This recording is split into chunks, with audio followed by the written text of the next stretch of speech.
Olá, sou o professor Marcos Macedo e aqui no curso NAF nós vamos soltar conteúdos falando sobre o pacote anticrime da Lei 13.964 de 2019, que entrou em vigência em janeiro de 2020, trazendo mudanças significativas no direito penal, tá?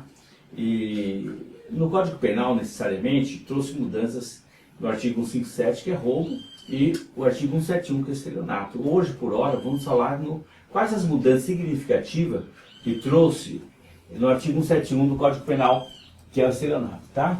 Então, o pacote anticrime, a Lei 13.964 de 2019, acrescentou o parágrafo 5º no artigo 171 do Código Penal, que trata do estelionato, tá? Então, o que acontece agora? O estelionato, ele sempre teve uma ação de natureza pública incondicionada. Ele sempre teve essa natureza. O que significa isso? Isto é, a autoridade policial, ela poderia instaurar o inquérito policial de ofício. E o membro do Ministério Público independia da vontade do ofendido, tá? Para o oferecimento da denúncia. Então, era ação penal pública incondicionada.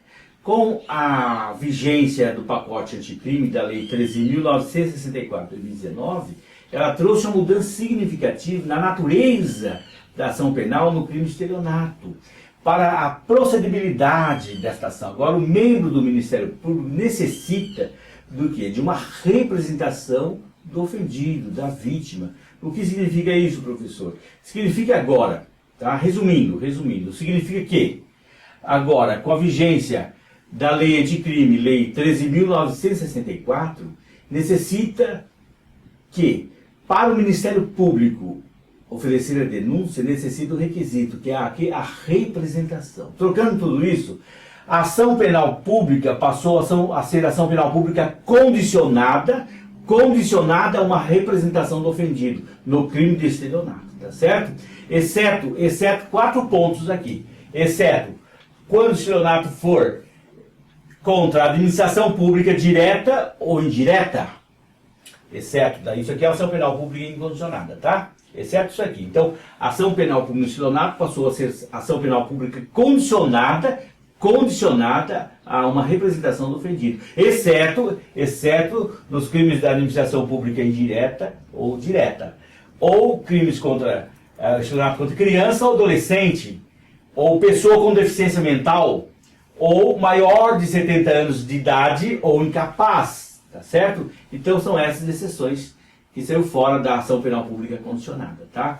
Se for um desses agentes que for a vítima no estelionato, ela aqui é a ação penal pública incondicionada, tá? Mas a regra geral agora é que a ação penal pública passou a ser ação penal pública condicionada à representação do ofendido no crime de estelionato, tá certo? Um Vitória Day para você, e para mais conteúdos sobre o pacote anticrime, acompanhe meus conteúdos no YouTube, no Instagram, e um Vitória Day para você.